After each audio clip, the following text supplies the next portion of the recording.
Shalom Bapak Ibu Saudara yang dikasihi oleh Tuhan kita Yesus Kristus. Berjumpa kembali di dalam podcast Mutiara hari ini. Sahabat bertumbuh dalam saat teduh yang seperti biasa hadir membawa keresahan dan persoalan di dalam hidup. Kita angkat untuk menjadi renungan yang kiranya membangkitkan kekuatan iman. Bagaimana kabar Bapak Ibu Saudara di kesempatan kali ini? Kami senantiasa berharap saudaraku ada dalam keadaan sehat, senantiasa dilimpahkan berkat dan segala kebaikan oleh Tuhan kita Yesus Kristus dimanapun saudara berada. Dalam podcast Mutiara hari ini di kesempatan kali ini kita memasuki episode yang ke-305 yang kali ini akan mengangkat judul Bijak dalam bersosial media. Nas firman Tuhan terambil dari Yosua 1 ayat yang ke-8 yang berkata demikian, "Janganlah engkau lupa memperkatakan kitab Taurat ini, tetapi renungkanlah itu siang dan malam, supaya engkau bertindak hati-hati sesuai dengan segala yang tertulis di dalamnya. Sebab dengan demikian perjalananmu akan berhasil dan engkau akan beruntung." Amin. Mari kita berdoa. Bapa, di dalam nama Tuhan Yesus, di kesempatan kali ini kami mengucap syukur atas kebaikan Tuhan yang melimpah dalam setiap kehidupan kami. Kami diberikan kesempatan untuk bersaat teduh, dan saat ini kami memohon hikmat pengertian daripada Engkau ya Allah Roh Kudus, menuntun dan memimpin kami di dalam perenungan firman Tuhan, supaya kami mengerti apa yang menjadi maksud dan kehendak-Mu Tuhan. Di dalam nama Tuhan Yesus kami berdoa. Amin. Bapak Ibu Saudaraku yang dikasihi oleh Tuhan kita Yesus Kristus, kira-kira adakah korelasi antara topik bijak dalam bersosial media dengan nas firman Tuhan yang jadi acuan kita di kesempatan kali ini? Dan sekali lagi, bukan podcast Mutiara hari ini namanya kalau bukan berangkat dari keresahan hati. Khususnya keresahan hati saya, yang mungkin saja akan menjadi keresahan hati saudara juga. Saudara-saudara yang katakanlah generasi milenial ke atas tentu merasakan ya bahwa zaman dulu beda dengan zaman sekarang. Ada banyak hal yang kita syukuri di zaman sekarang. Teknologi informasi, pengetahuan yang semakin banyak, dan kita bisa dengan mudahnya mengakses hanya dengan melalui smartphone yang ada di dalam tangan atau genggaman kita semua. Kelebihannya ya seperti itu, kemudahan. Segala sesuatu bisa dikerjakan dengan efisien. Namun ada juga kekurangannya. Dengan berlimpahnya informasi yang beredar di tengah masyarakat, tentu tidak semua info atau data atau pengetahuan atau berita yang kita dapatkan itu bisa kita confirm bahwa itu adalah kebenaran. Banyak diantaranya yang kita dapatkan ternyata hoax, ternyata berita palsu, ternyata cuma sekedar isu-isu saja. Nah, banyak kali itu akan membuat jiwa kita menjadi tidak tenang. Begitu banyak info yang beredar, apalagi kalau kita mendapatkan kabar yang negatif. Kita bisa kehilangan damai sejahtera, kehilangan sukacita. Kita jadi mudah berubah-ubah, kata orang mood swing ya. Sebentar-sebentar senang, sebentar-sebentar cemas. Sampai ada penyakit zaman sekarang itu ya, yang membuat orang kecemasan yang berlebihan, sampai membuat ia insomnia, tidak bisa tidur. Ya. Semuanya karena hidup kita dikontrol oleh sosial media. Apa-apa yang kita mau lakukan semuanya harus mengikuti tuntutan-tuntutan yang ada di sosial media. Makanya gerak tingkah laku kita, ritme kehidupan kita tanpa kita sadari kadangkala diatur oleh sosmed atau sosial media. Kemanapun kita, semua harus diposting dan diceritakan di sosial media. Kita ngelihat postingan orang atau teman kita kelihatannya punya sesuatu yang baru, kita nggak pengen kalah. Kita juga pengen sesuatu yang baru. Entah itu beli smartphone baru, mobil baru, rumah baru. Asal jangan istri atau suami baru ya saudara ya. Semua yang ada di sosial media seperti etalase di mana kita menunjukkan kehidupan kita, keluarga kita, pekerjaan kita dan sebagainya. Tanpa sadar banyak juga yang akhirnya menjadikan sosial media adalah tempat untuk curhat soal masalah rumah tangganya, dan saya tidak menyarankan sih seperti itu. Karena sosial media bisa jadi orang ketiga yang membuat justru rumah tangga saudara kacau balau. Ya, saya sudah menyepakati dengan istri, kalau kita bertengkar, kalau kita ribut, maka itu adalah sebuah hal yang lumrah dalam rumah tangga. Tinggal kita mencari jalan keluar, berdamai, berbaikan. Jangan lalu dibawa panjang sampai ke sosial media. Nanti istri curhat di sosmed. Curhat tentang suaminya kayak gini-gini dan seperti itu. Akhirnya ada muncul orang ketiga yang simpati. Entah itu laki-laki yang katanya bersimpati, membela dia. Dan akhirnya muncullah benih-benih perselingkuhan. Oleh karena dimulainya seperti itu. Maka bijaklah di dalam bersosial media, saudaraku.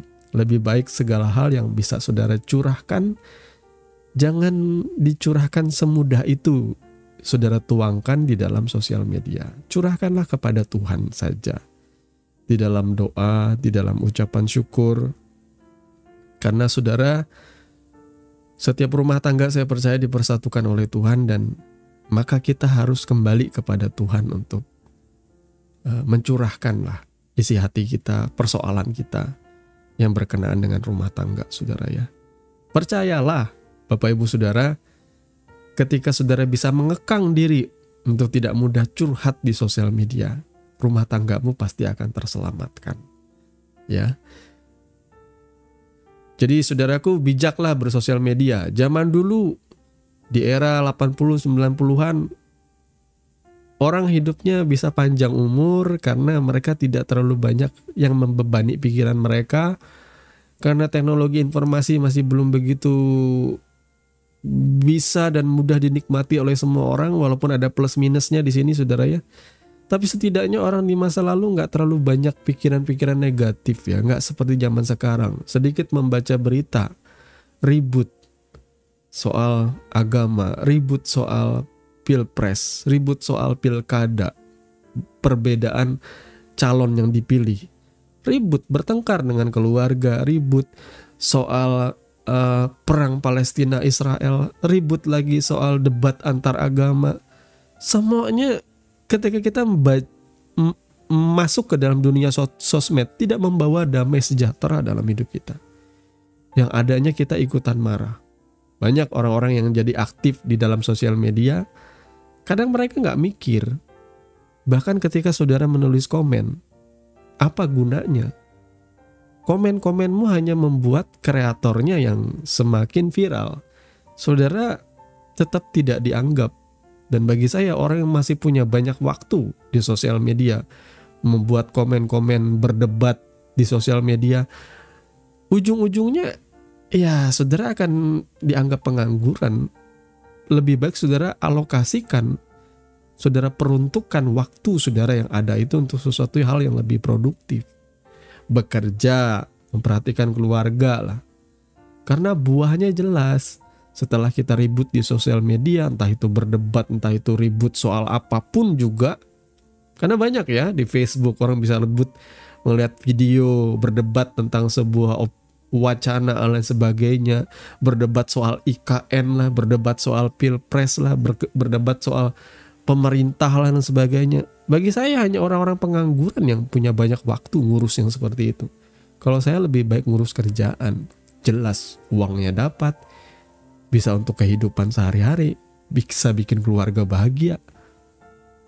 Jadi saudara bijaklah bersosial media ya. Hati-hati juga muda-mudi. Dalam sosial media ya bijak. Sosial media itu kan banyak tipu-tipunya juga. Dan gak heran ada begitu banyak muda-mudi yang ketipu. Gara-gara kenalan dengan lawan jenisnya gitu ya. Mereka saling berkenalan, pengen dapat jodoh. Memang ada sih yang dapat jodoh beneran dari sosial media, tetapi kan itu orang-orang yang memang real ya, memang nyata seperti itu. Ada orang-orang yang nggak jelas. Ya, pacaran beda kota.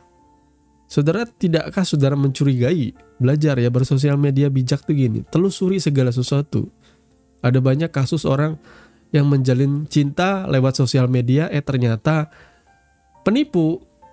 Ini cowok, membuai seorang wanita di kota lain, lalu dia bilang, aku ini adalah seorang pengusaha, bla bla bla bla. Lalu ngomonglah seperti ini, aku butuh dana untuk membangun usahaku menambah. Bolehkah kamu transfer sekian juta buat aku? Karena ini kedepannya juga buat kita. Entah kenapa wanita-wanita mudah sekali terbuai. Pria-pria juga ada seperti itu yang menjalin hubungan jarak jauh. Lalu wanitanya bilang, transfer dong untuk kebutuhanku hari ini. Karena dia bucin, akhirnya dia transfer. Padahal dia nggak pernah ketemu orangnya. Kalaupun saudara pernah ketemu orangnya, saudara ditipu. Saudara belum menikah, saudara belum punya hubungan yang resmi, kok sudah menafkahi orang lain? Itu tidak masuk akal, saudara ya, bagi saya. Yang realistis saja berpikir. Kadang-kadang kita tidak bijak di dalam bersosial media, sehingga kita mudah ketipu.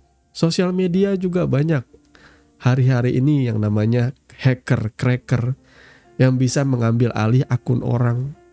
Lalu dengan akun itu, dia akan menghubungi orang-orang yang terdekat dengan kita. Ya, dengan alasan menawarkan ini dan itu. Ini sebuah kenyataan ya, ada orang yang menggunakan foto istri saya di akun WhatsApp-nya.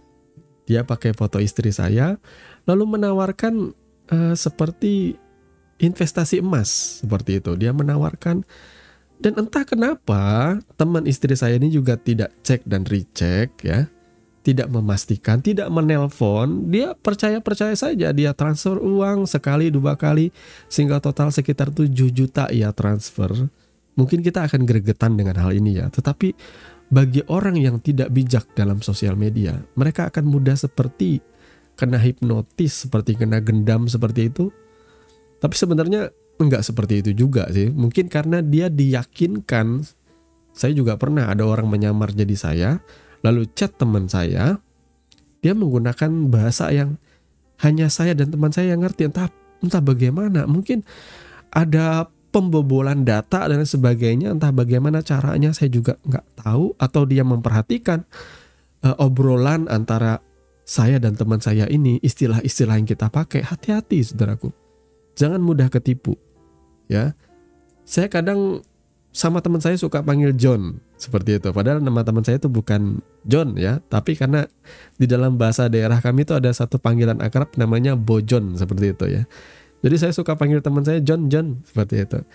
Nah kadang, dan akhirnya itu dimanfaatkan oleh penipu itu. Dia chat teman saya panggilnya John.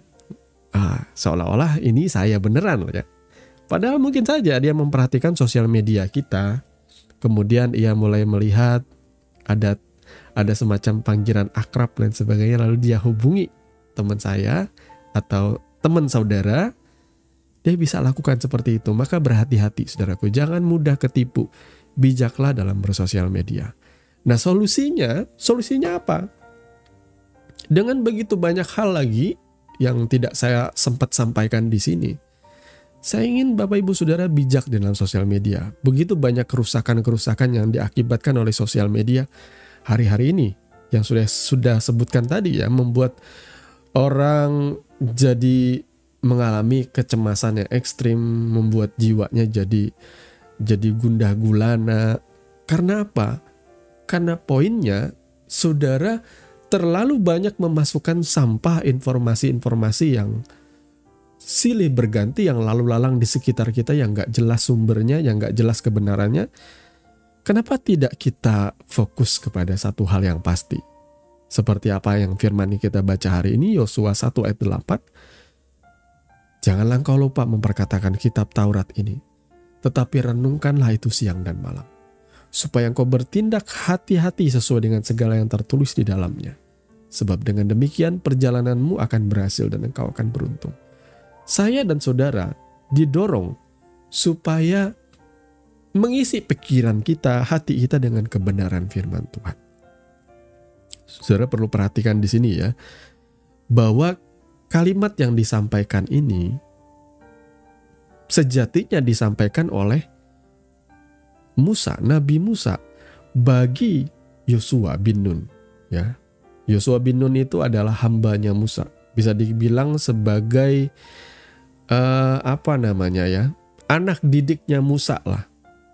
Dan Tuhan berbicara kepada Musa bahwa yang akan menggantikanmu menjadi pemimpin bagi bangsa Israel adalah Yosua bin Nun. Jadi Musa sebelum ia menyerahkan sepenuhnya mandat jabatan pemimpin atas seluruh bangsa Israel, dia menyampaikan ini. Yosua 1 ayat 7, 8, 9 itu semuanya mengajarkan kepada Yosua untuk jangan lupa merenungkan kitab Taurat itu siang dan malam. Bayangkan, bagi seorang pemimpin besar, bisa kita bilang sebagai presiden, pemimpin lah bagi sebuah bangsa yang besar ini, Musa memberikan nasihat apa? Jangan lupa merenungkan kitab Taurat siang dan malam, dan bertindaklah hati-hati sesuai dengan yang tertulis. Jadi saudaraku, kalau kita sebagai orang percaya juga jangan lupa merenungkan kitab suci firman Tuhan. Maka ada waktu saudara bersaat teduh. Ingat ya, kematian iman saudara itu dimulai ketika engkau tidak lagi memiliki disiplin untuk merenungkan kebenaran firman Tuhan. Hidupmu hanya diisi segala sesuatu yang dari dunia ini. Memang itu adalah fakta-fakta, tetapi bukanlah kebenaran sejati. Bagi saya, buahnya ketika kita membaca kitab suci adalah ketenangan dan ketentraman dalam pikiran dan dalam hati kita. Makanya di dalam kitab Yosua 1 ayat 9 ini, Yosua 1 ayat 8 dan selanjutnya 9, maksud saya, Yosua diajar oleh Musa supaya kuat dan meneguhkan hati, supaya jangan kecut dan tawar hati. Tuhan menyertai engkau. Saudaraku, banyak kekalahan kita di dalam dunia ini. Kalah dengan kekecewaan, kalah dengan kemarahan, kalah dengan kebencian, kalah dengan kekhawatiran, karena bukan firman Tuhan yang mendapat tempat dalam hati dan pikiran kita, tetapi segala hal yang sampah dari dunia ini. Jadi saudara akan jadi seperti apa yang saudara sembah.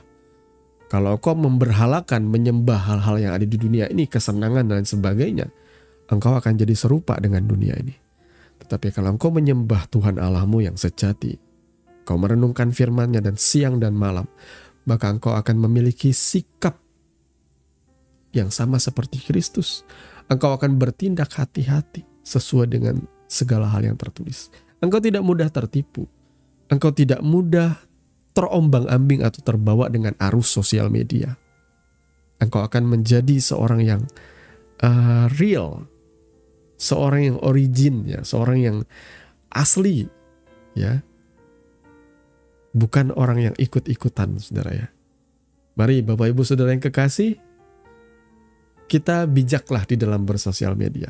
Perhatikan rambu-rambu di dalam kehidupan kita, supaya kita tidak mudah tertipu, tidak mudah terbawa arus dalam pergaulan. Kiranya Tuhan memberkati Bapak Ibu Saudara sekalian, dan mari kita sama-sama berdoa untuk menutup renungan kita di kesempatan kali ini. Bapa, di dalam nama Tuhan Yesus, terima kasih atas kebenaran firman yang Tuhan sudah nyatakan bagi setiap kami. Kuatkan, teguhkan kami Tuhan, di dalam iman, pengharapan, dan kasih, di dalam kebenaran-Mu yang sejati. Berikan kami hati yang selalu haus dan lapar akan firman. Selalu rindu untuk bersekutu dan menambah wawasan kami, pengertian kami akan firman. Supaya kami tidak mudah diombang-ambing oleh segala hal yang ada di dunia ini yang jahat, yang bisa menggiring kami di dalam kebinasaan. Terima kasih Bapa, diberkatilah setiap kami yang percaya kepada Tuhan, yang mengandalkan Tuhan, yang menaruh harapannya hanya kepada Tuhan. Dalam nama Tuhan Yesus kami berdoa. Amin. Saudaraku yang dikasihi Tuhan, saudara sudah mendengarkan kebenaran firman yang kiranya boleh menjadi dasar dan kekuatan di dalam setiap kehidupan saudara. Sampai bertemu lagi di podcast Renungan Firman Mutiara hari ini yang berikutnya. Kasih karunia menyertai saudara sekalian. Shalom.